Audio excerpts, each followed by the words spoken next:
On the 19th of June 2015, Pixar released an animated children's comedy written and directed by Peter Docter called Inside Out. It's by far my favourite Pixar film. Inside Out is a story set in the mind of an 11-year-old girl called Riley. Her mind is visualised as a world filled with mazes of memories, and a control room which houses 5 personified emotions: joy, sadness, fear, disgust and anger. They control Riley's emotion with a control panel and their personal judgment. The film's purpose is about balancing emotions. As seen in the film, Joy tries so hard to keep Riley from being sad.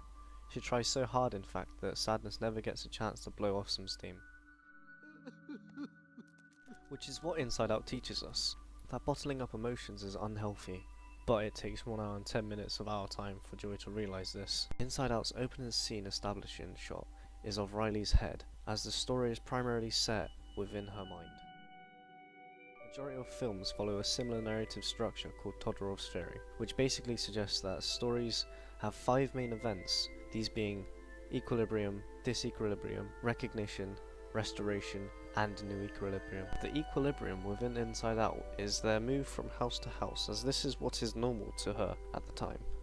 The disequilibrium is when sadness starts messing with the core memories, resulting in sadness and joy falling out of headquarters. This disrupts the peace dramatically.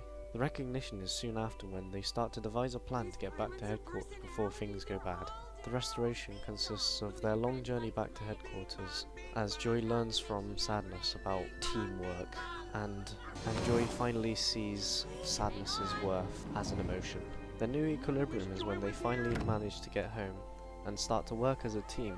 As a result of this, their control panel has extended, allowing them to have mixed emotions as Riley starts to enter her adolescent life. The opening scene to Inside Out starts with Joy walking into frame on her own, and she seems content with her situation of solitude, until sadness enters behind Joy to assist in Riley's life. These two characters fit into Strauss's theory on binary opposites in film very snugly, as joy and sadness are polar opposites of emotion. Riley's emotions are coordinated by colour to represent the emotion responsible: yellow for joy, blue for sadness, green for disgust, purple for fear, and red for anger. Within HQ, the walls are filled with today's memories, majority of which are Joy's, which suggests that Joy is very controlling over what Riley feels, and not a single one is blue, which suggests also that Joy is purposely stopping sadness from contributing. This is seen later when Joy attempts to distract sadness by getting her to read manuals all day and to stay away from the control panel so that she doesn't interfere with Riley's life. If we go back to the beginning and have a look within the mise-en-scene, which means everything within the frame, for example, lighting, props, character, and camera work, and look at lighting and props, or should I say lack of these things, as Riley's mind as a baby was only filled with darkness and a single button in the middle of the room, which immediately draws your attention to the simplicity of Riley's mind as an infant, very minimalistic as you'd expect from someone of that age. Compared to Riley now at 11 years old, her mind is way more spacious, bright and complex. This is visual representation of Riley growing up.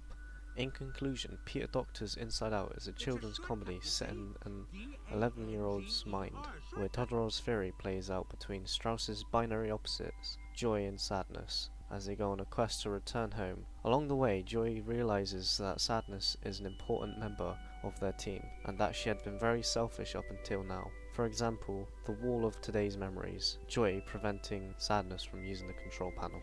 I was looking for diversion. So long, sucker. I love Bing Bong.